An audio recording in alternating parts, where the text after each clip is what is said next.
So all of you, 1 second, I'll be right with you.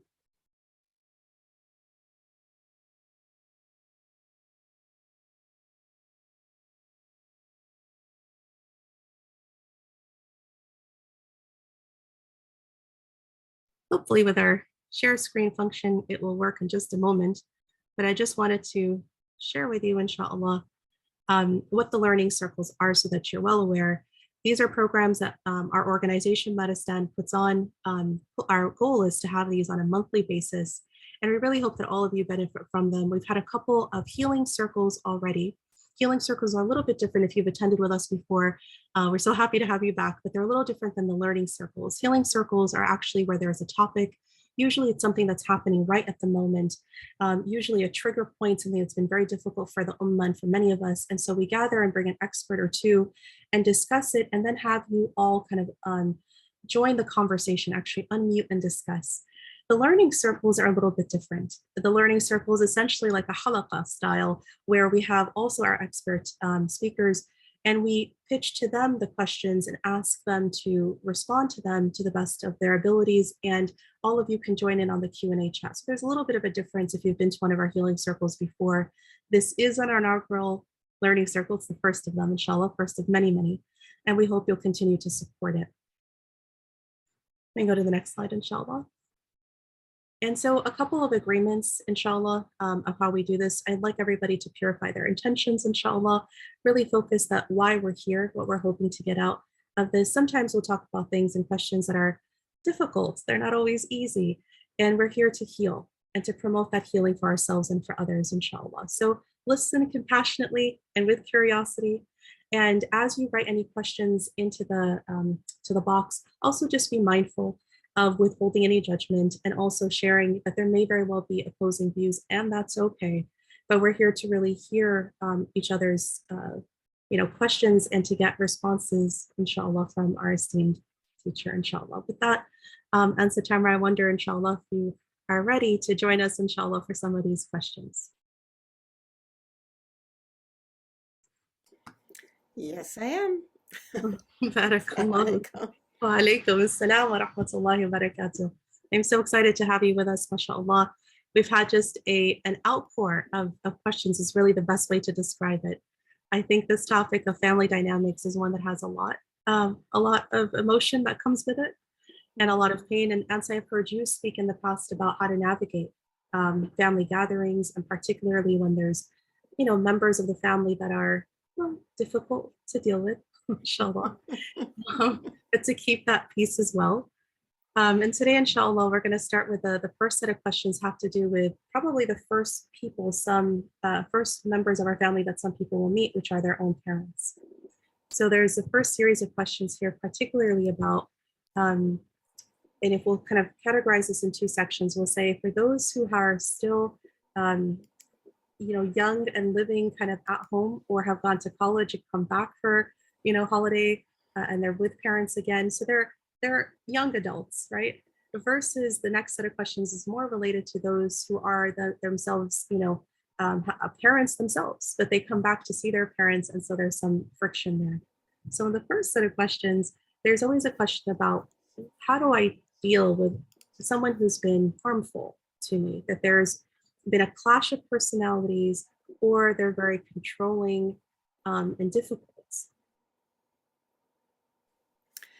Yeah, so assalamu alaikum everyone. Bismillah ar-Rahman ar-Rahim. Allahumma salli wa sallam wa barik ala Sayyidina wa Nabiyyina Muhammad. Thank you for inviting me here. Congratulations on Maristan. I think it's a wonderful endeavor, and we're hoping to bring you here to Minnesota to do the workshop for the imams, inshallah. I've been talking to imams, and they're really excited about it. Inshallah. Yeah, inshallah. So I want to, before I just dive into answering questions, I just want to have a little disclaimer here, because mashallah, I'm sitting with Dr. Rania, psychiatrist, a specialist in these family dynamics, especially when related to like human emotion and things like that. And my perspective is different. I don't come here as a specialist in psychology.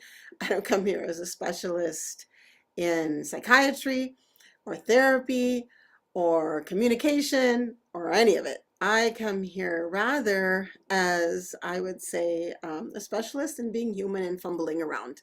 Yes. And I also come here with the great blessing of having been able to read deeply into the Seerah of Rasulullah sallallahu alaihi wasallam, and having that opportunity to reflect on that. And one of the books that you mentioned is Project Lena. There's a whole chapter called Tend Your Ties.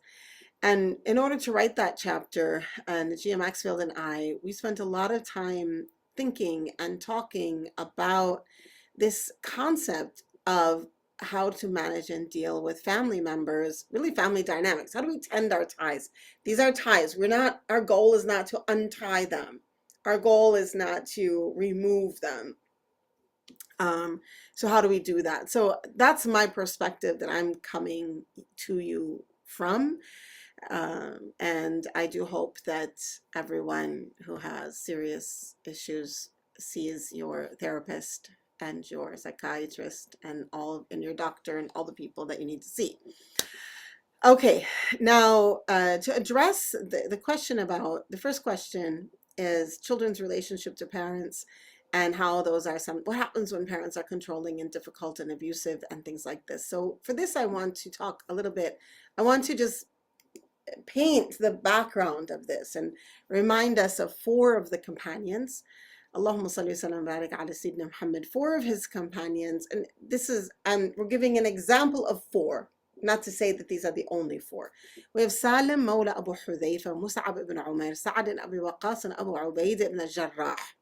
All four of these have stories of difficulty with parents, missing parents, controlling parents, abusive parents even. And as a result, we gain perspective. So very quickly, Salam Mawla Abu Hudhayfa was someone who actually didn't know his parents. He was raised by Abu Hudhayfa and his wife Thubayta, and they were very loving to him.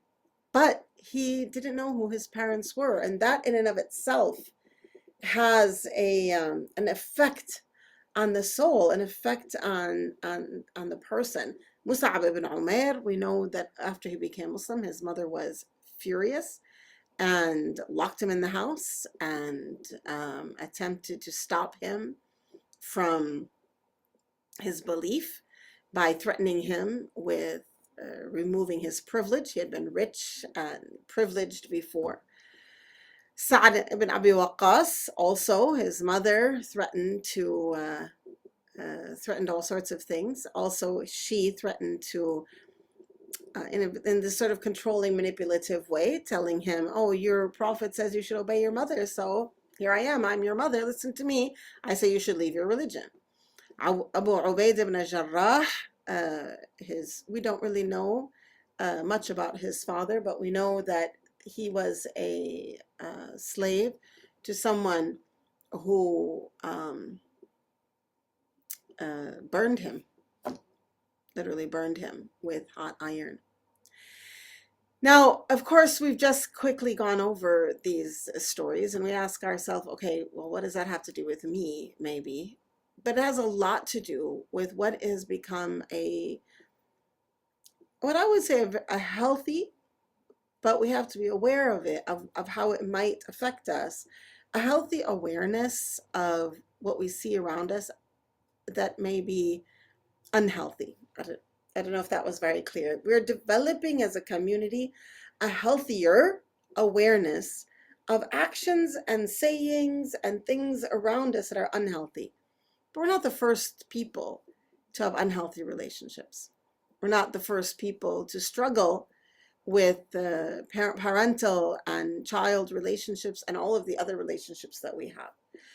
And so when we look to these companions and when we look to our deen, we have to walk with certain principles.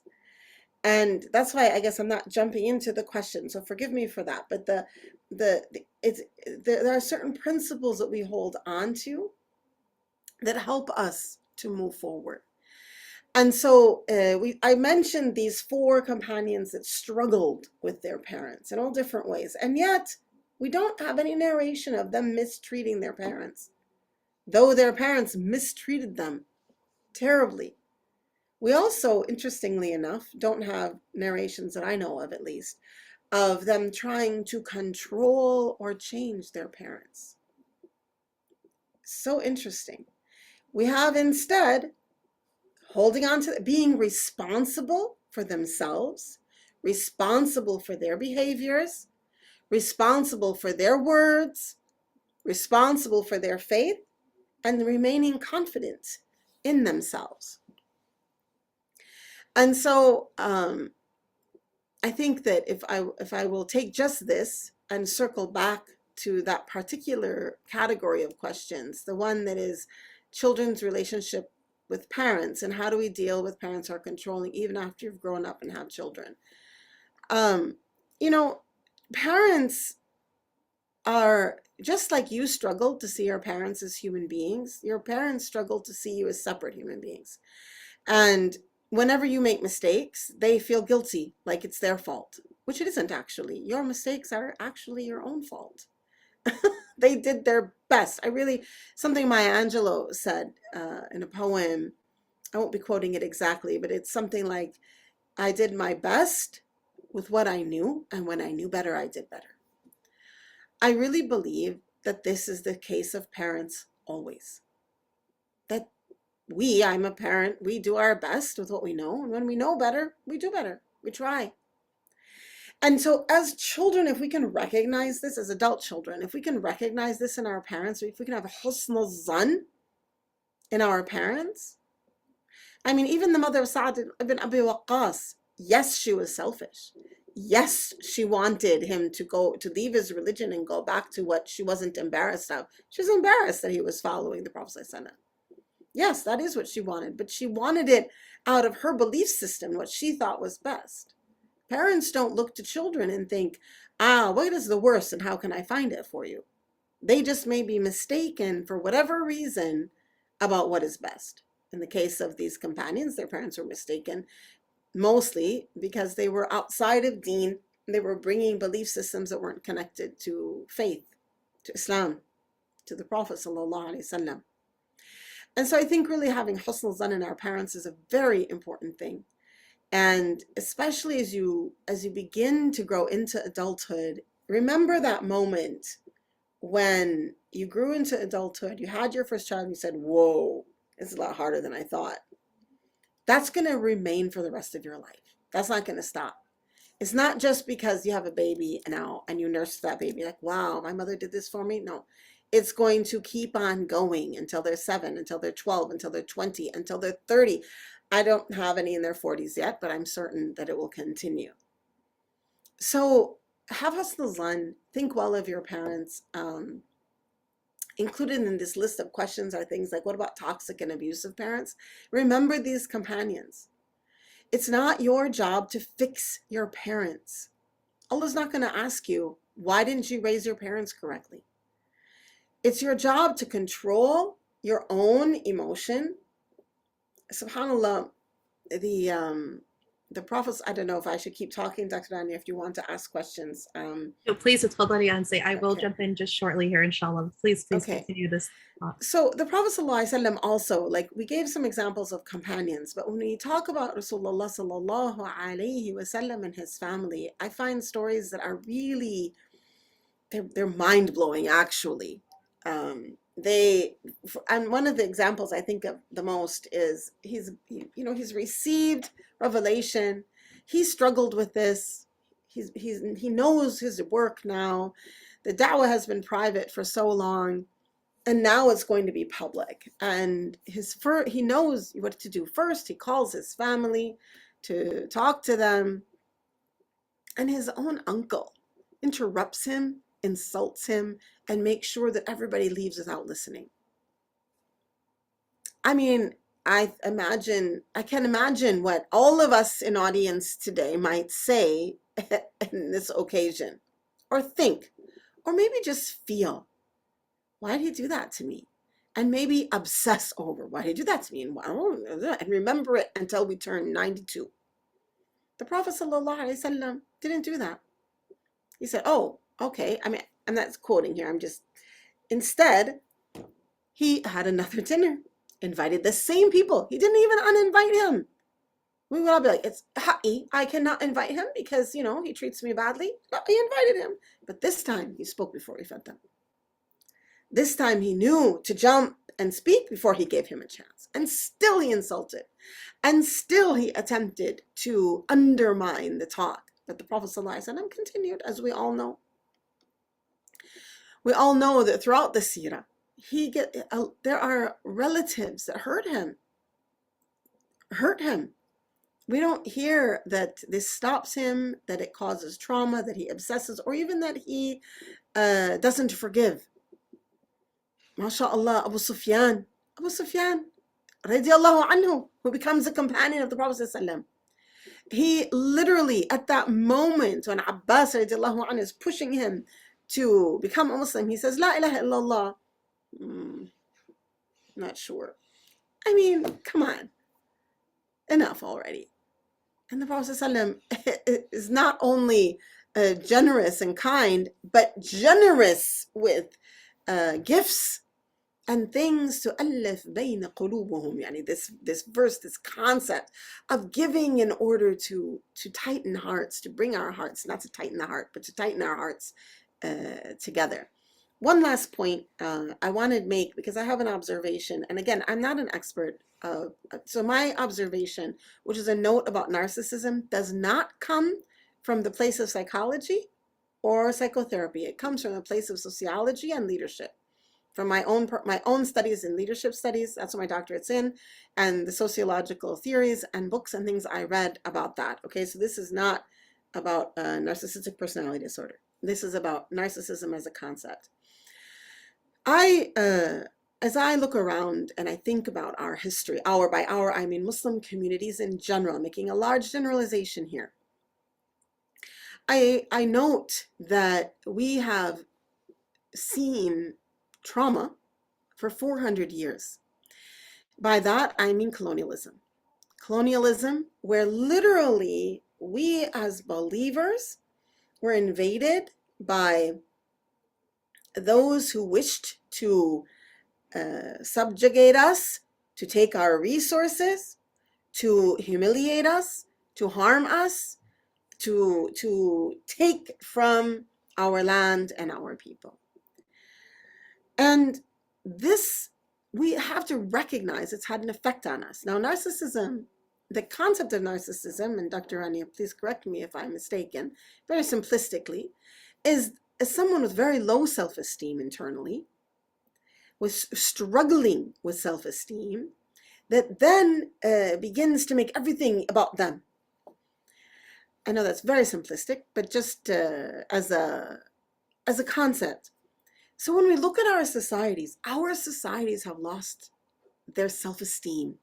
We've lost as societies our confidence in who we are and who we are as we are connected to our faith. And as a result, we have developed narcissistic societies and narcissistic communities. And again, I'm not claiming narcissistic personality disorder, but qualities of narcissism. What are some qualities of narcissism? We have in our culture, manipulation is accepted, lying is accepted. And this is not me throwing out blame, by the way. These are things that happen because under colonialism and post-colonial dictatorships, people had to lie, they had to manipulate. They had to figure out how to do what they're going to do just to live. But I think it's important to understand it as we seek health in our families. That sometimes our parents, sometimes we come from places where manipulation is the norm, where secretiveness and sneakiness is the way you have to live to survive, and where lies are something. It's not only okay to lie and to gaslight. I happen to love that word, by the way, but also to accept lies as though they were true. It's the strangest thing for me. It's very outside my culture, but I've learned to, instead of be frustrated by it, to look at it from the sociological perspective and say, okay, we need to bring Islam back to cure this cultural problem. Now, when we look into our families, we have to recognize that oftentimes some of the very problems in our families are things that are a result of years and years and years of this sort of cultural invasion of our family life. And so, I mean, I think that these are the really important things that we want to really think about when we approach all of these questions. And to remember from these two things, one is that trauma and mental illness are for experts. Okay? We are responsible for our reactions and our actions, not theirs. And with this, we remember Sa'd ibn Abi Waqqas. I really feel this is very important because Yawm al-Qiyamah, they're not asking us, how did Uncle Fred talk at the dinner table? So if you're spending weeks and weeks obsessing about him and not thinking about yourself, and how you're managing your behavior, that's a problem. Second, bravery and courage is a very important part of what it means to be a Muslim. And if you've read my article, I think especially what it means to be a Muslim woman.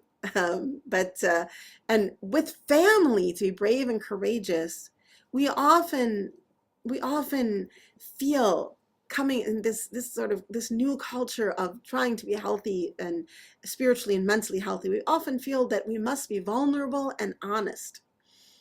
I would say, and again, Dr. Rania, I certainly, whatever that word is, but I recognize I'm not the expert here, but I would say that to be vulnerable and honest when you're safe makes sense. That's brave.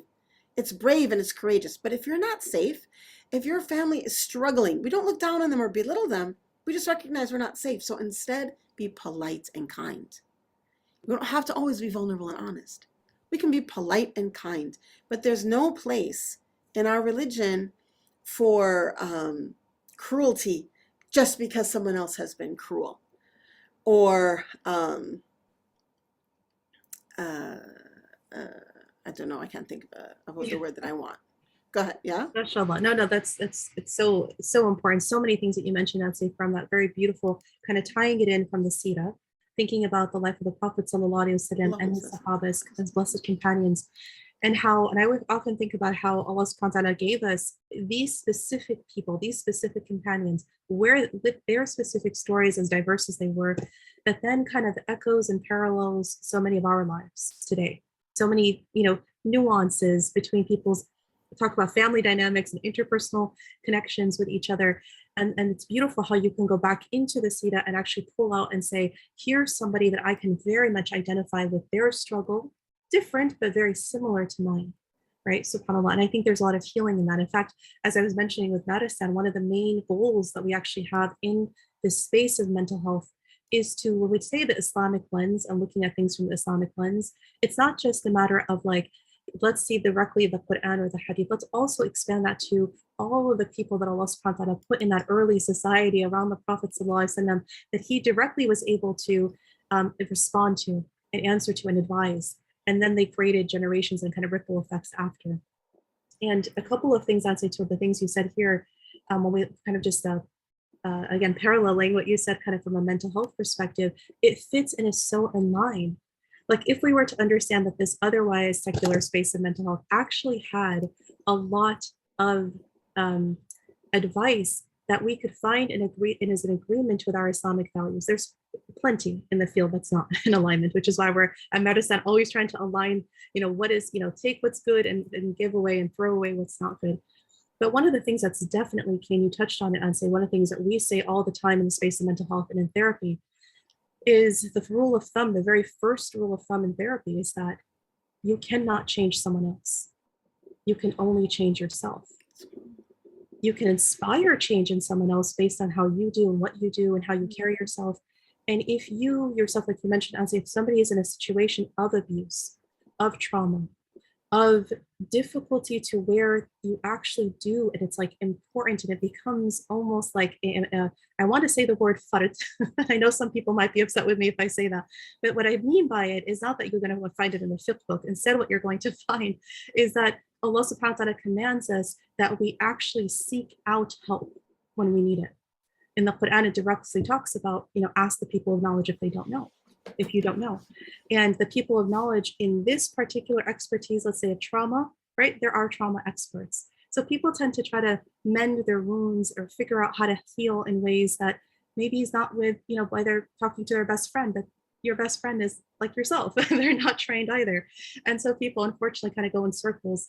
And so we have a number of questions, Anse, here now. This is my encouragement, I hope, for people to seek out the experts, right? Seek out those people. And in fact, if I just take one moment before we go into the next set of questions on, say, if we could just share the slide, I'd like to put up the slide at the very top. You'll see this red banner because people always ask, okay, where do I go and get help? And so we made a link on our website. That's maristan.org is the website, but /resources, if you see that link, we just put all the directories that we could find that have Muslim mental health clinicians and experts. I don't know them all. I can't vouch for them all, but I'm putting them there for your convenience so that you can search by the state in which you live or the place in which you live. In some cases, they're international directories, maybe the countries in which you live. I hope we keep on expanding these lists, but it's here for you to be able to tap into help around you. The field is growing. There are many, many more Muslims who are entering into this field.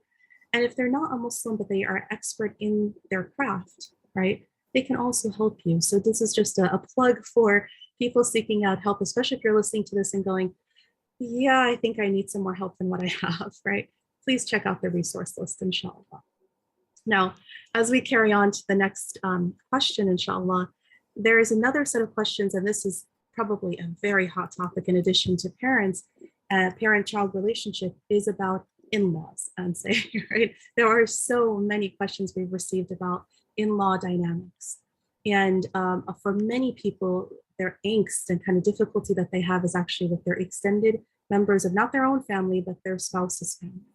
And so, we could probably address this from so many different ways, but before we do, I wanted to see, Anse, if you had for us kind of any specific advice in thinking about these members who we sometimes see, because there's questions about if they continuously hurt us, if they say things in front of us or behind our backs, if it's implicit or explicit kind of ways of letting us know that we are not so much welcome, but just they're not so, they have a lot of criticism about us, whether the way we raise our kids or the way we're dressed, or all of these different questions that people sent in. But the general theme was around in-laws and setting boundaries and how to still be respectful, but kind of also respect your own space and boundaries as well. Yeah, I mean, I'm looking at the list that that you sent us, and I mean, I really think a lot of it is kind of the same answer. If I have aunts or cousins who are saying or doing hurtful things to me, then I'm going to be kind and polite and not put myself in that situation and not get bitter. I really think that it's important to, I'm going to start this with a different beginning. These family members are family, and you're not getting rid of your family. Allah gave you these people. Either there's something for you to learn from them, and you be open to that. Sometimes exactly what you're dealing with is exactly what you need to learn. Maybe your personality is just so different than theirs. Instead of being irritated, learn. What a blessing. What a blessing to be around people that are so different than you that you can learn how to see the world differently like they see it. So learn from all of these different people around you. That's number one. Number two, when I really like to remind everyone that there's also the spiritual family. And sometimes we have a romantic vision of what our family should be like. And so it's not actually what we're struggling with the most is that our family doesn't live up to our so-called standards or what we think it should be. It should be like this. Actually, it should be messy. That's how it's supposed to be. So have a spiritual family. And Dr. Rania talked about seeking help. I also want to say have a spiritual family. Have spiritual people that, not to sit and share bitterness over, not to have coffee and tea with all the problems. No, but to grow spiritually with your friends who are talking about positive things, not always complaining, not always whining, talking about positive things, talking about, oh, I only woke up for tahajjud for 10 minutes today. How are you waking up for longer? And having these kinds of shared experiences of growth. I really want to encourage you to develop those kinds of friends and that kind of community. Back to, like, there's lots of questions here. How to set respect but firm boundaries with in-laws. I read somewhere, and I think about this word boundaries a lot because it's not much of a word in cultures outside of sort of Western culture. Boundaries are a strange sort of concept. But I read somewhere that boundaries are not for other people. Boundaries are for you. And that changes everything. Because again, we don't want to control everybody. This is not on the day of judgment. I'm not standing with everybody else. I love that word you used, inspire.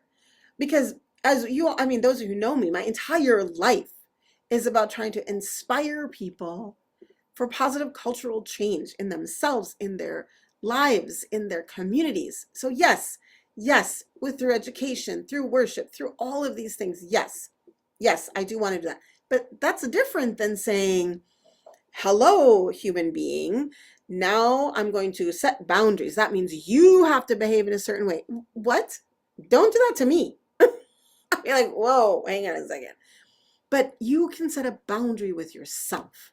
What that means is get rid of romantic visions. Stop looking at television and YouTube and magazines and Instagram and wherever else you're looking at things and developing an incorrect picture in your head about how things are supposed to be.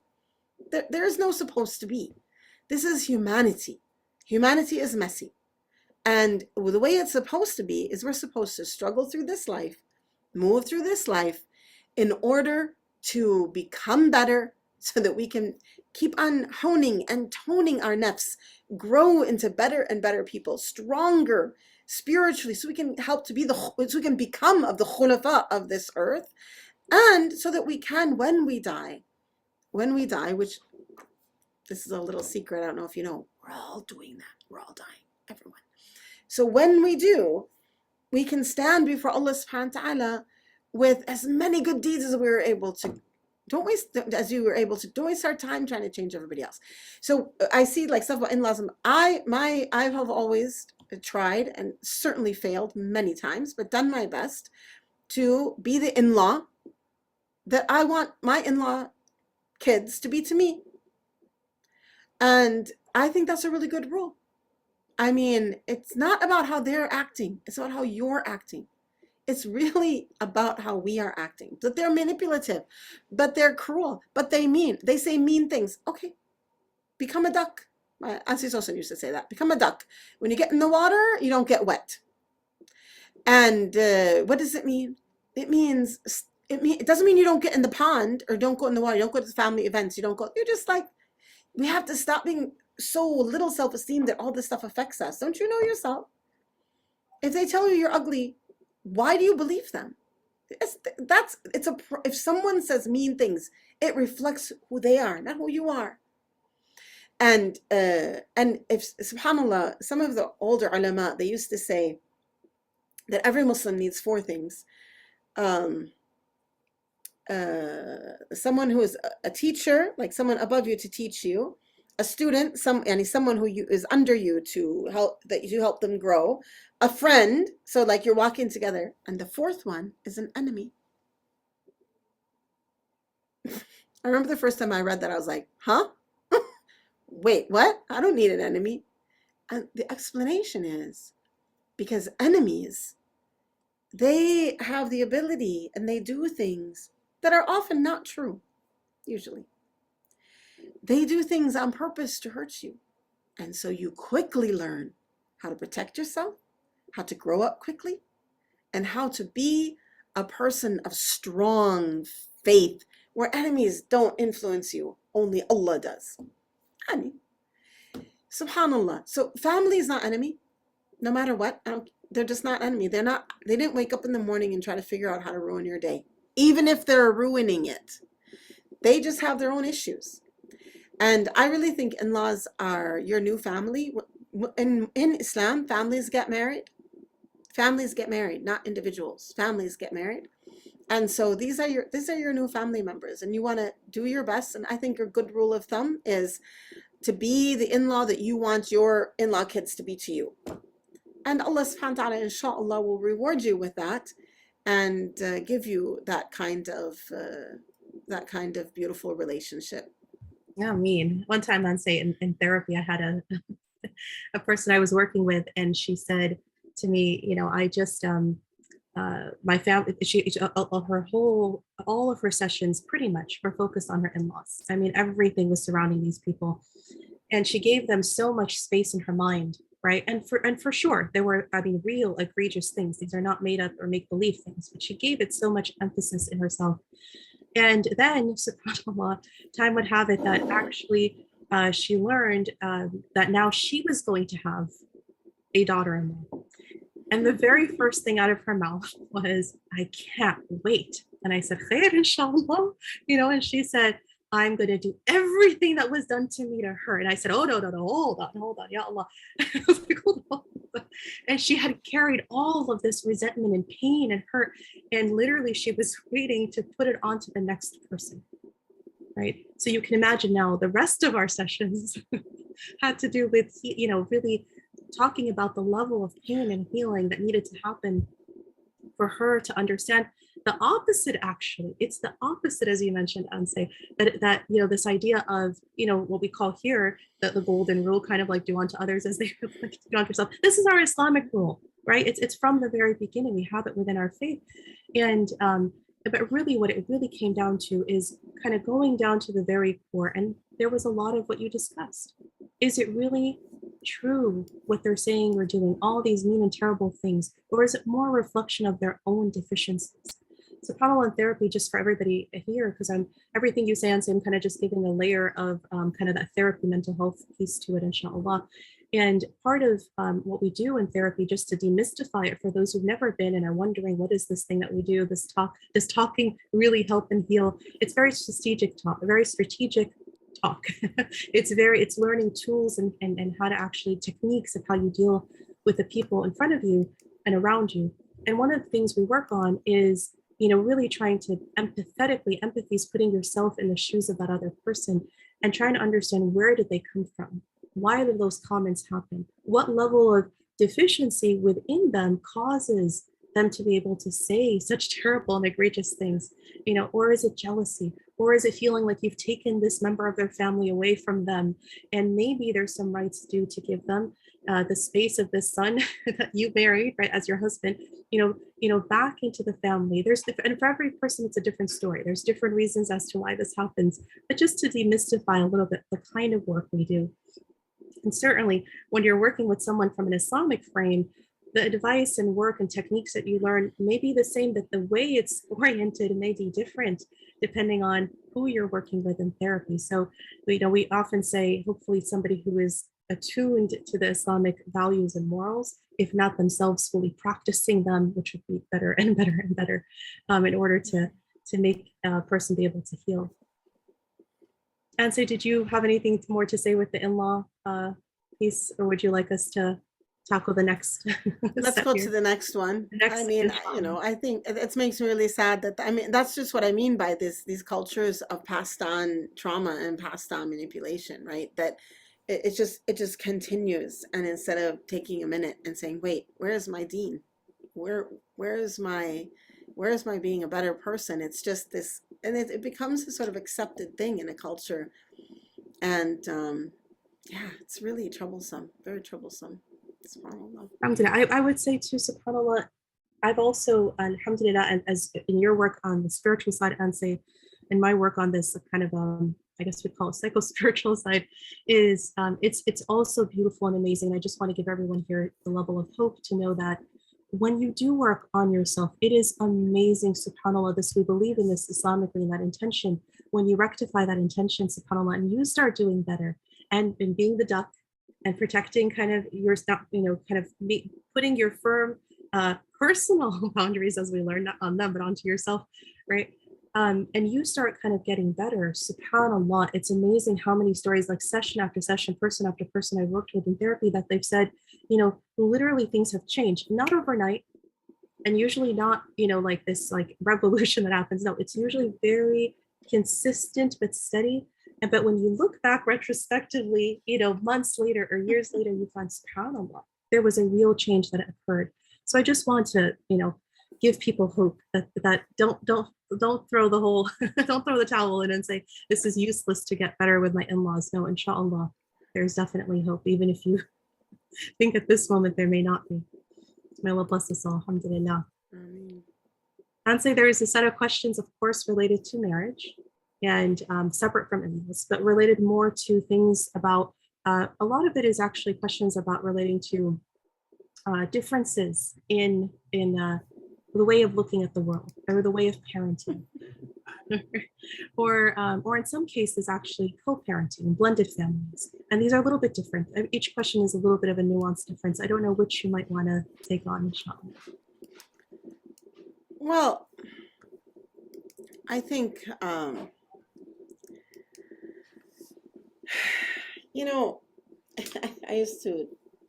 really think that, again, when we're entering into any relationship, we have to get rid of this romantic Hollywood idea about what it's going to be. And we have to come in ready to talk and be human and have conversations. And I counseled a couple the other day, and I really was saying, you just need to trust each other. They had different parenting styles. That's okay. Like, it's okay. It's okay for each person to be who they are, because in the end, the children are part of both of these people. And when either one, the father or the mother, becomes super controlling or tries to control the other and say, you can't parent like that, it's not healthy for anybody. And subhanAllah, like, we just don't see this. I mean, when I think about the way of the Prophet ﷺ with his daughters, I think a lot about the Prophet ﷺ and Fatima radiallahu anha. I think about them in general, but recently I've been thinking about them a lot, because Fatima radiallahu anha, Zahra, she experienced a whole life with her Prophet ﷺ, with her father, Allahumma salli wa barak alayhi, as Rasulullah ﷺ. Now, that's significant for a number of reasons, but the reason I've been thinking about lately is that a lot of children complain and struggle with parents who are busy, parents who are who have a mission, parents who have like stuff going on. We've got weird myths in our community about what parents should be like, as though parents somehow, when you have a child, you lose all other inclinations to humanity, all other inclinations to your adulthood, and you're only a parent now.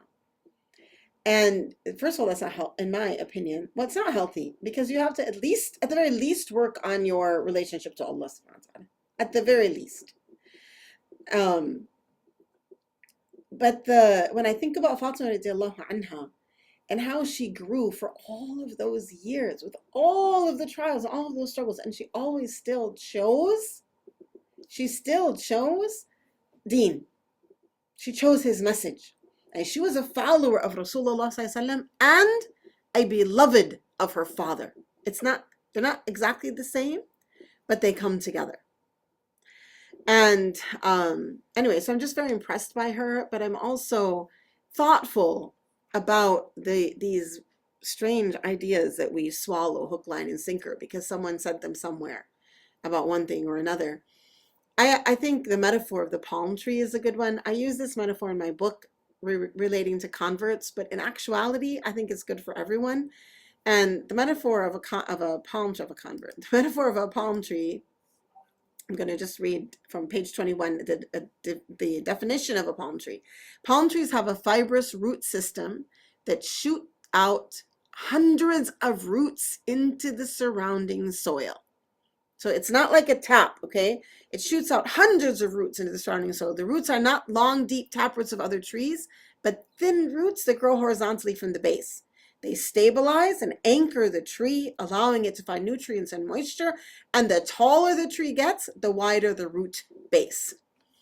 So I know this doesn't exactly answer the question, but as parents, we have to be a palm tree first. We have to take care of ourselves first before we can be parents.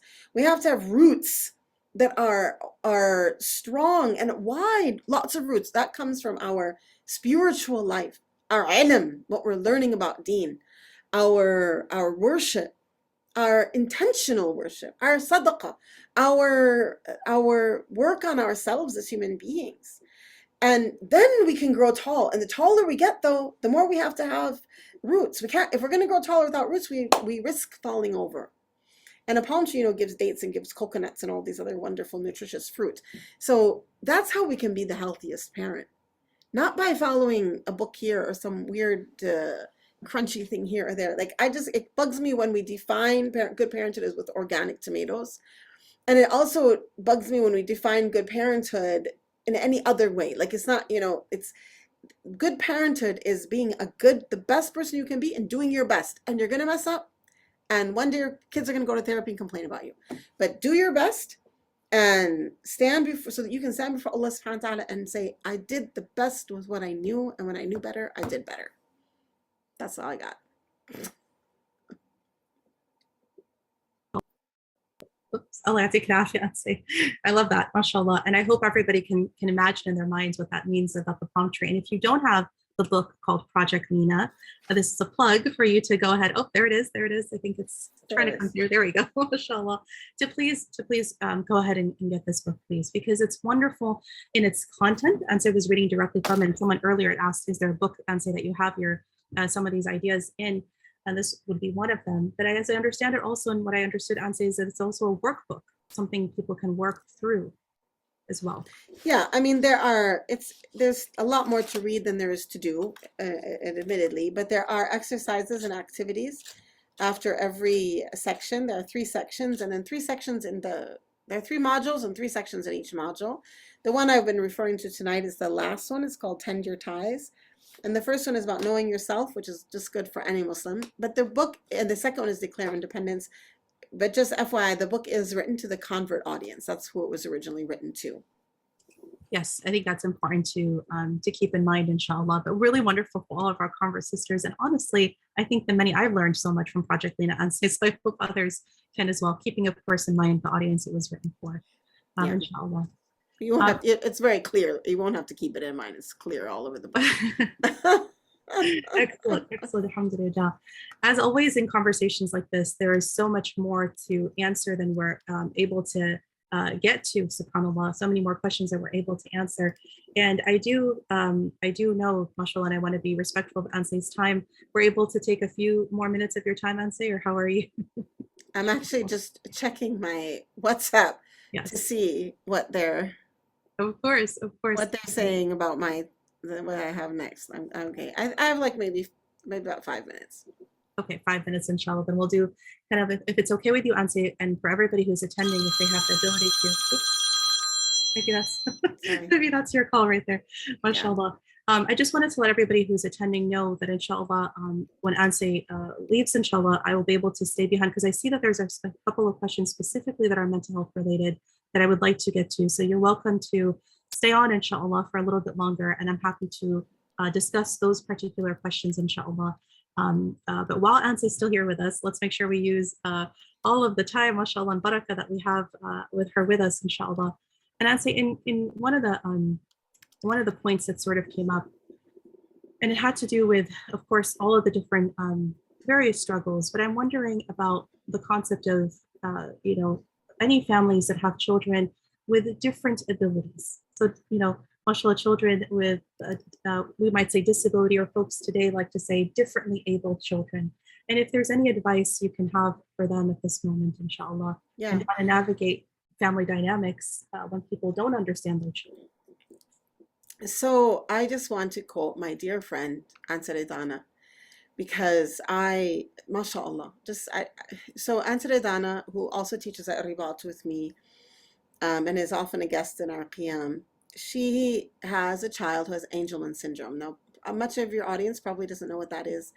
And I don't, I mean, I'm not, but what it is, it's a syndrome that makes it so that her daughter looks, um, doesn't, you don't look at her and know that she's differently, that she's cognitively differently abled. You, but she's healthy and strong and actually beautiful. That's Angelman. That's kind of the idea. Very beautiful, mashallah. But her mental capacity is about 1.5. So I was at her house one day and I was admiring her as I always do, and especially in her ability to manage caring for her daughter, who one of the symptoms of this syndrome is that they don't sleep more than 3 to 4 hours a day. So for 27 years she hasn't slept more than 3 or 4 hours a day because of caring for her daughter. Another symptom is that, I mean, she can't use the bathroom on her own, nor can she speak. So there's a lot there. Okay, so I was just gushing with admiration, and she said, are you kidding? Allah has gifted me with the opportunity to raise a child of Jannah. And she started to cry. She started crying. I'm so lucky. I'm so lucky that I get to raise a child of Jannah. Then she made a joke. I think one of her kids is here, so forgive me for this. But she said, at least I know one of them's going. Inshallah, all of her children are wonderful. Inshallah, they will all be together in Jannah. And it was funny, but I mean, when we have children with different abilities, they are just children. And the other thing she said, which is so important, is that Allah creates bi ahsani taqweem, in the best of forms.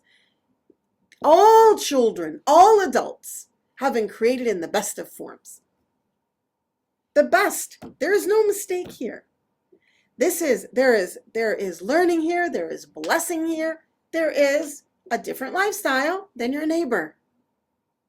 But mashallah, but I don't want to list all of her accomplishments because I don't want this to be like, even though you get to do all these other things. No. This is the blessing that Allah gave you. Is it easy? No. But maybe it's a blessing that comes with things that are in the inside that you could never imagine. So I think really regarding all of our topics tonight, probably the most important thing is to check our attitude, check our taqwa, check our tawheed, and sort of learn how to respond to all of the messiness with joy, with maybe an internal sitcom a little bit, finding things funny just a little bit and keeping it light. Keeping it light and keeping it as with the least amount of drama as possible. I'm kind of anti-drama. I prefer as little drama as possible. That's my 5 minutes. I will say, if anyone wants to follow me, I'm on Facebook, Twitter, and Instagram at Tamara Gray. You'll see me in all 3 of these places. You can take classes with me, as Dr. Rania mentioned in the beginning, at ribat.rabata.org. And you can find both of my books and the book I co-translated at daybreak.rabata.org.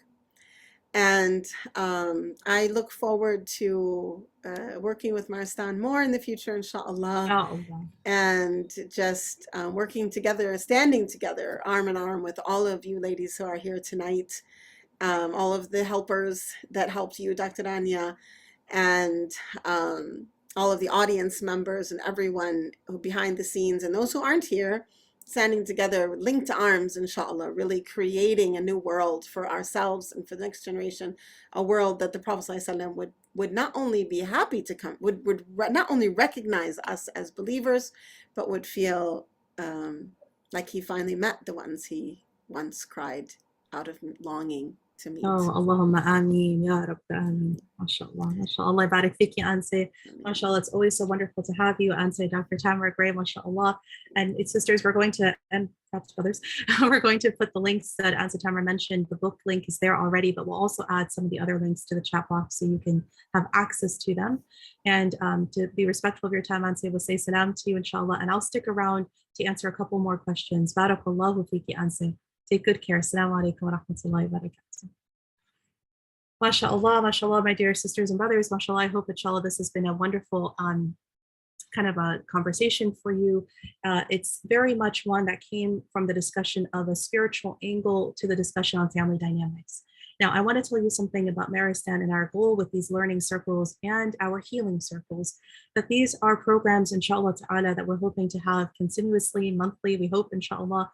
And we hope to approach each of the discussions from different angles. Anse Tamara was very clear when she joined us today that she comes from that spiritual angle of us, someone who's really steeped in the study of Seerah. That is one of her specialty topics. Seerah is the life of the Prophet Muhammad sallallahu alaihi wasallam, and she gave many examples from that perspective. She was also very clear to explain that she's not a mental health professional and deferred some of the mental health related questions to, well, those who are in the field directly, like myself and others. Inshallah, before we end today, I wanted to ask, address a couple of the main questions that came in that do have a very mental health component to them, so that we're sure that together we have answered some of your questions. However, I would also say that this is the start of many more learning circles. And I'm already seeing, and I would love your feedback on this, but I'm already seeing almost like themes. I wonder if we can take even the topic of family dynamics and continue to break them down into further themes. Maybe there would be one just on the topic of in-laws and more nuance on it. Maybe there would be one just on co-parenting and the nuance of that. Maybe there would be one related to, when there is discord between family members and different levels of deen practice, because certainly that's something that comes up quite often and impacts you very clearly. Maybe one related to temperaments of different children and who they are and how sometimes that's challenging in the parenting mode. Now, before I forget, I want to tell you something very important and very exciting. One of the other organizations that I'm closely connected to, in fact, it's director as well, is the Rahma Foundation, a sister organization to Rabata. And right now, the reason I mentioned that is right now, we have started a 6-week series, a 6-part series on the topic of raising a spiritual child by another one of our dear teachers, Anse, and Imadi. And Anse Tamara and Sosan are very clearly are very much connected, mashallah. But they're also, their approaches and their teaching styles are different as well. And I hope, inshallah, you can benefit from both teachers. And maybe we'll very soon here put the link to that series. They happen on Friday nights. It's part of the Friday night halakha that I give every week. Anse Sosan, who's teaching the course, is taking over the halakha for these 6 weeks, inshallah, and focusing. And last week we had the first intro session, and it was phenomenal. That's a lot of Allah. In fact, many of the questions some of you have asked were actually addressed in that session. And I can actually imagine that the next 5 sessions will probably answer many more of your questions, particularly those related to parenting, but also just related to being kind of in family dynamics, inshallah. So please use these resources to your benefit. I'm going to ask, inshallah, that our slides, if we could just share them really quickly, because as I get ready to answer a couple more of your questions, I just want you to have some more resources in place. So if we don't mind, on the Maristan side, please sharing our slides. And I also have to say, by the way, with these learning circles and healing sessions, that they are free, of course, for all of you. We actually want to spread knowledge as much as possible to all of you. But we would also really appreciate your support in allowing us to keep these going and to invite experts to the stage and to respect their time and honor their time, inshallah. If you can please donate to these projects, these healing and learning circles, so that we are able at Maristan to continue them, inshallah ta'ala. So we'll put that link for you to do that as well, inshallah. Now, in terms of some of the questions that have come up, other than logistical questions like recording, as you can see, we are in fact recording these. And typically we do not record our healing sessions because those are where you unmute and talk, and there's a lot of, sharing of very personal things. And so we do not record those, but we are recording the learning sessions like this one, so that you're able to benefit, inshallah, afterwards, and others who couldn't make it here today can benefit as well. There are some questions related specifically to the topic of when you have difficult members of the family or difficult dynamics between people who are meant to be close to you, whether these are parents and whether these are in-laws or even adult children, or you maybe are the adult child in the situation. I think it's important to really say a couple of important things from the mental health perspective. On the spiritual side, the concept of boundaries, as Anse Tamara explained them, is something that's actually in line with the way we think as well in the field. We talk about how boundary setting is really something that you do for yourself. You cannot impose boundaries onto other people, but you can set these sort of boundaries for yourself. And this kind of practical way may look like being able to say, um, to say when you're not comfortable with something. And some people say, I cannot say that to my mother-in-law. I cannot say that to whoever, fill in the blank. However, what you do is also, what you say is as important as what you do.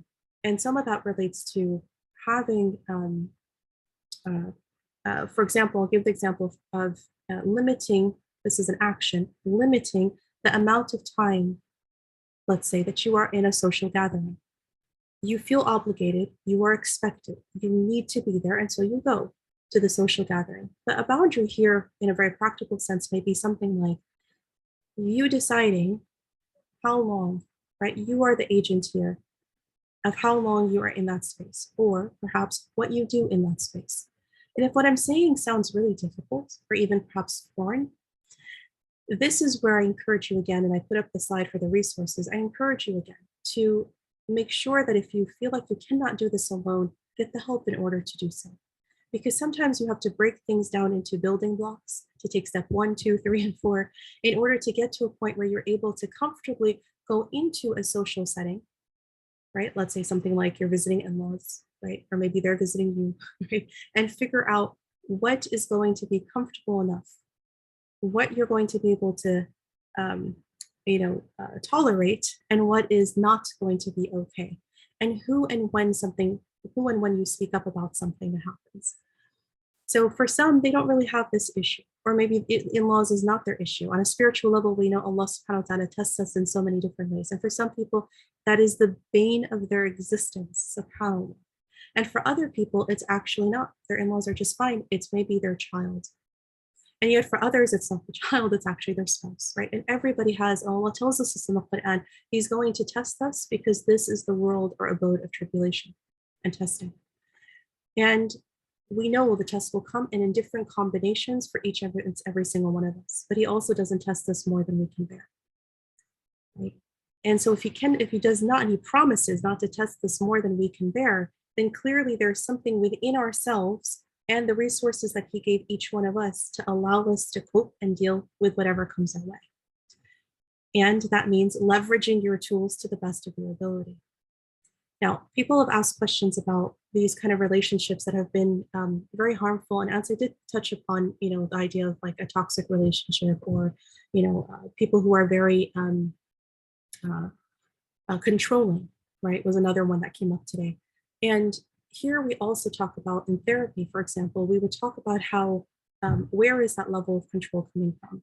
Why is that person acting in the way that they're acting? And there may be things that you can do about your own behavior, right, that may actually, like I said earlier, inspire them to change. And maybe they will never change. Part of the acceptance here is important too.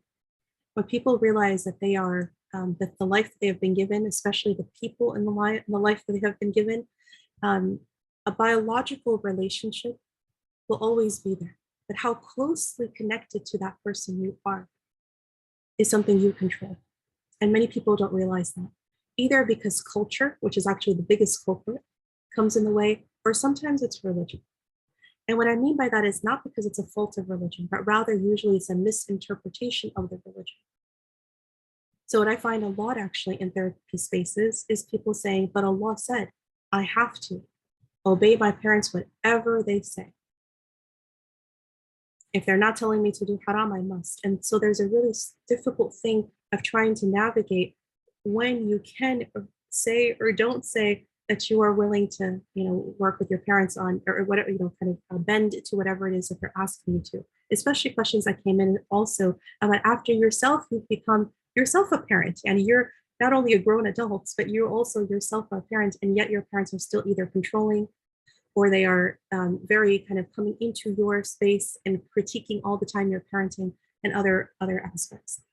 So people have a really hard time navigating this. And you have to know, please, you have to know that one of the main things that we teach in Bir al-Walidain, which is the filial piety to parents, or the honoring of one's parents. Like Anse said, your parents will always be your parents.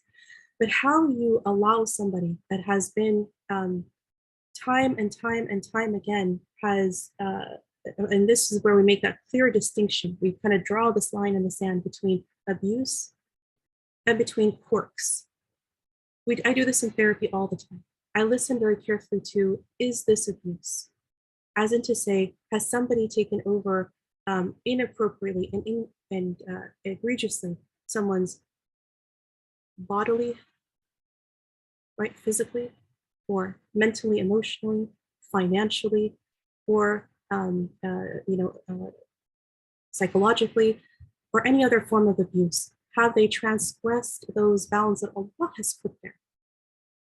And if they have, that's a completely different discussion, because there we cut ties. People have a really hard time when I say that sometimes, but that actually is directly from the Quran and directly from our understanding from the Prophet ﷺ. Islam will never allow you to be in a situation where you are demeaned and humiliated or put yourself in a place of abuse and harm. It is a different line drawn in the sand from those who have quirks. And by quirks, I mean they're very nosy. They ask a lot of questions. They, speak, there's no filter. They just speak whatever's on their mind, right? Right. Some people would say that is abuse. That is not the definition of abuse that we use, for example, in our field. But I can see where you're coming from, where that may be something that may feel very much like you're being transgressed upon, right? And this is where the first conversation we had about boundaries and boundary setting would become very important. And if you're feeling like, I don't even know how to start this, I can't give you a formula today that is going to work for each and every one of you here, the many, many, mashallah, of you here that are here.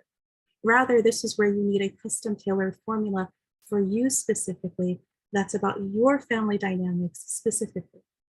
And that's why in the concept of therapy, when people say, was this something that's part of our Muslim past anyway? Well, not only are the Maristans, as our name of our organization, like our namesake, part of that incredible Islamic history and heritage that we have, where the Muslims are the first to put mental health and psychiatric help into their healing spaces. Literally, that's what the Maristan is, and Maristan is the shortened word for the Islamic hospitals of the past and healing centers of the past, which we're inshallah hoping to revive with your du'as and support.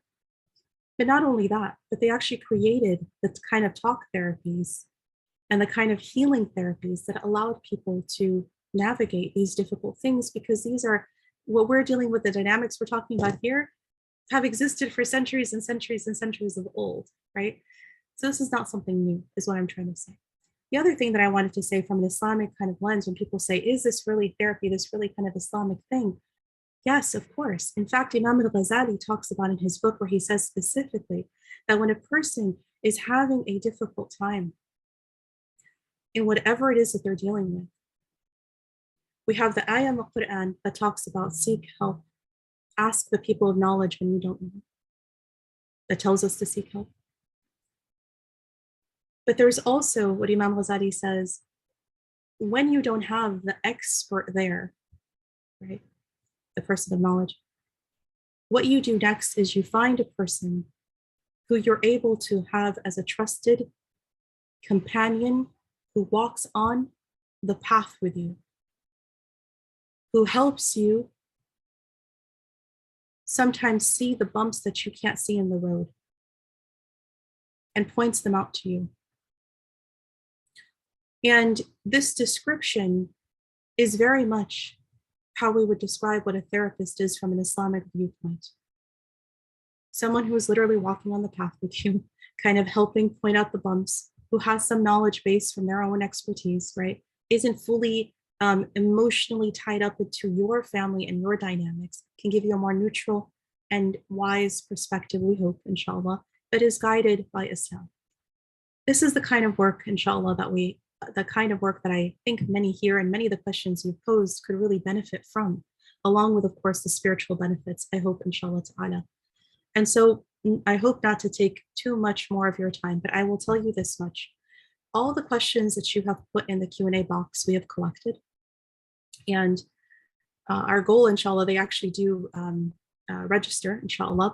We're able to continue to hold them. So those that have been submitted in the last couple of days before the event, we've processed and used for this event. And those that have been put in the box currently, I promise to you, inshallah, is that we will read them and that we'll go through them and kind of single out themes from them. And I hope that that will inform our future kind of learning sessions and even healing sessions. And we're very much open to your feedback, inshallah ta'ala.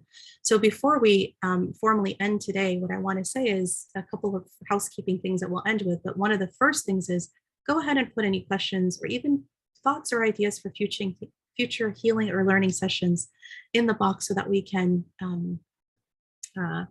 be back in touch with you about that in future sessions. To answer some logistical questions, yes, there is a recording, and inshallah, the way you will get it is if you have registered here, we will send out an email to all those who have registered as part of our larger mailing list at Maristan with the recording so that you can listen to it more, inshallah. Another thing in terms of logistics, people are asking about a client, how to become seek out a therapist or client, and does Maristan actually take on therapy clients? The answer is yes, in the state of California. So for those of you who are in the state of California, you're welcome to reach out to us. We have our email, info@maristan.org, where you can put in your request. And later, inshallah, in the new year, when we have a full launch to our clinic, our therapy clinic, you'll be able to access all of our therapists there, inshallah ta'ala, directly from the website. We'll have forms there. But for now, if you're in need of therapy from at this point in time and you're in the state of California, that is a place you can access it. Other thing I wanted to say, I saw a question earlier about therapy being very expensive and difficult to access. And I agree with you, hands down.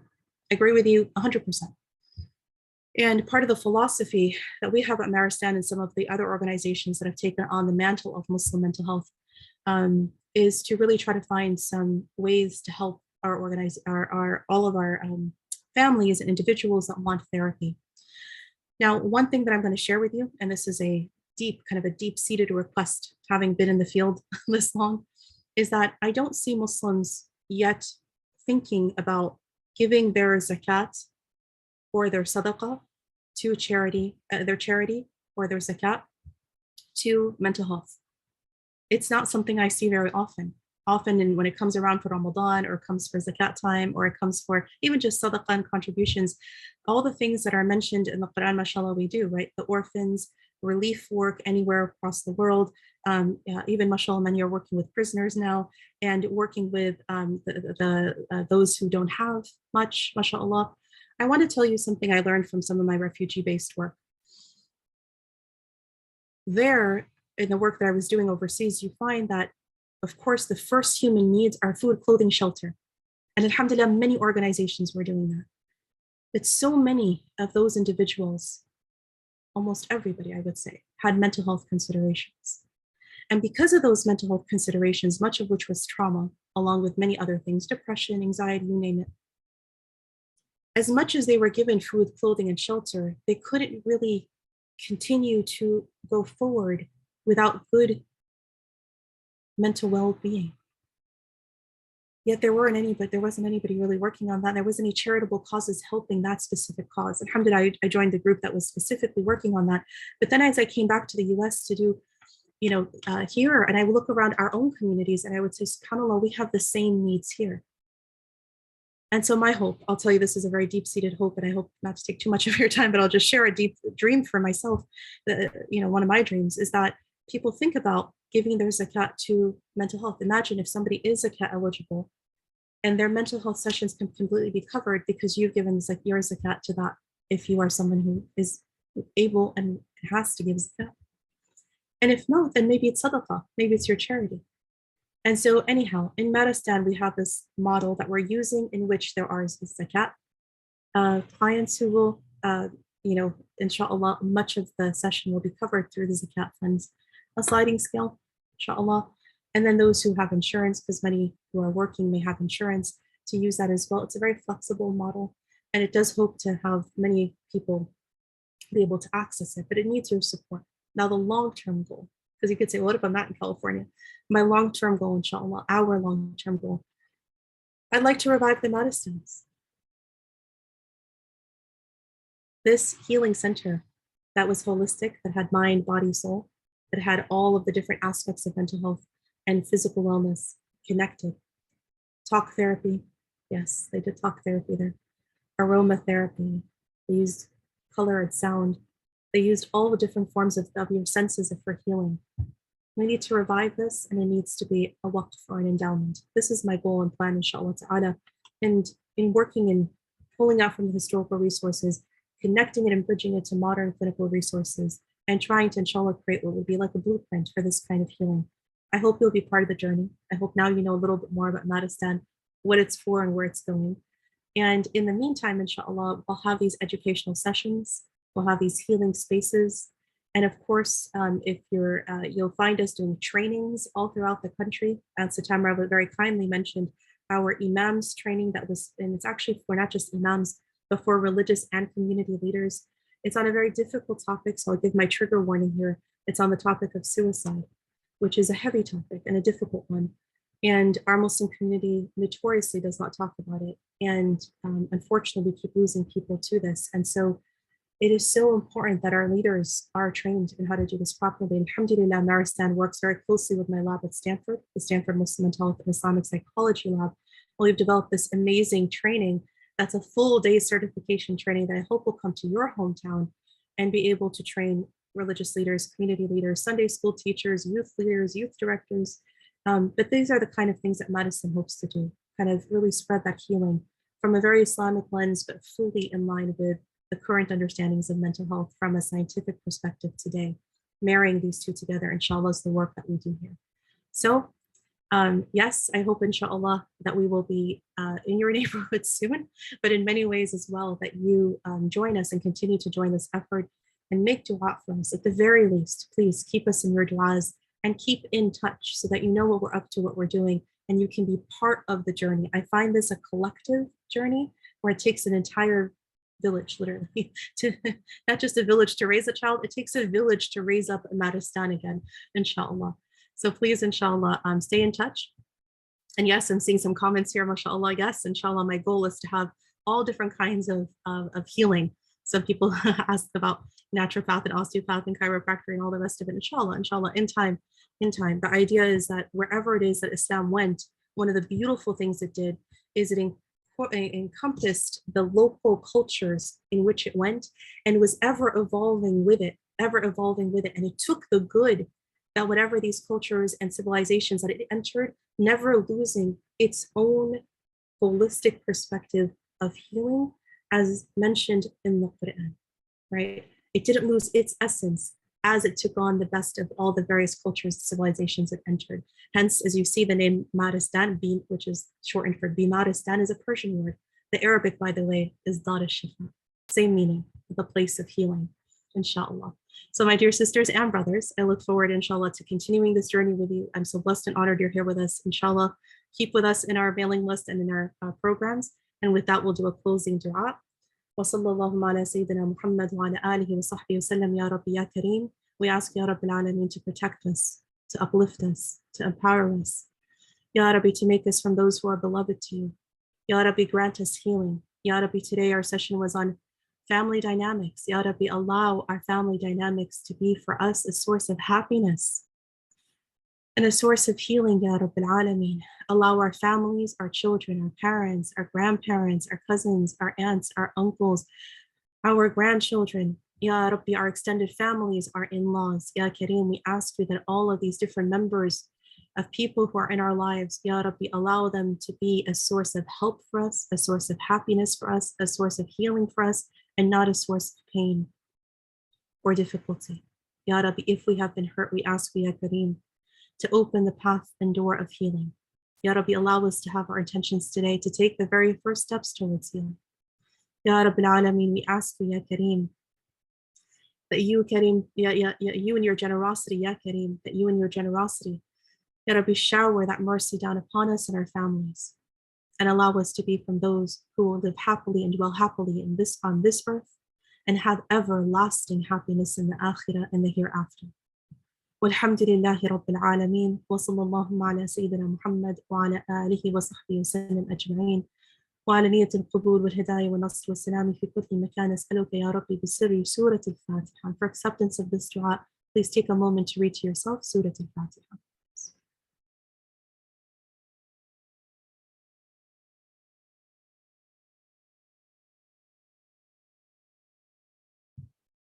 Ameen. Ameen. Ameen. Barakallahu fikum. And inshallah ta'ala, we'll see you next month and in a very short time. And for those, oh yes, I said I would put the link for the, sorry, forgive me. I will put the link inshallah here for the Rahma Foundation halakha, since it's so relevant to our conversation today that many of you may wish to join in on raising a spiritual child. And here is the link for you, inshallah ta'ala. Take good care and we'll see you soon. Assalamu alaikum wa rahmatullahi wa barakatuh.